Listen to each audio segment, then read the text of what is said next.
फौजी अदालतों में ट्रायल के खिलाफ दरख्वास्त से सुप्रीम कोर्ट का बेंच एक बार फिर टूट गया। वफाकी हुकूमत के एतराज पर जस्टिस मंसूर अली शाह ने खुद को 7 रुकनी बेंच से अलग कर लिया।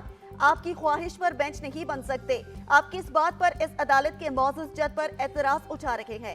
चीफ जस्टिस का अटॉर्नी जनरल से मुकालमा, कहा एक पूरी सीरीज है जिसमें बेंच पर बार बार एतराज उठाया जा रहा है।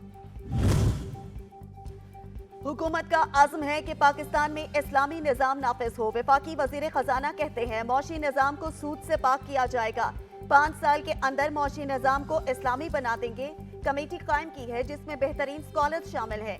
हुकूमत ने फेडरल शरई कोर्ट की जजमेंट के खिलाफ की अपीलों को वापस लिया। पेशावर में रेलवे पुलिस की बड़ी कार्रवाई, जाली पाकिस्तानी करेंसी की स्मगलिंग नाकाम बना दी गई। कैंट स्टेशन से मुलजिम गिरफ्तार, 50,000 जाली पाकिस्तानी करेंसी बरामद।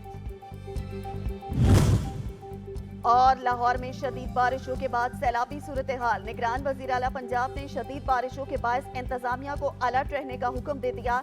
मुतालिका अफसरान खुद फील्ड में मौजूद रहे। निगरान वजीर आला मोहसिन नकवी की हिदायत।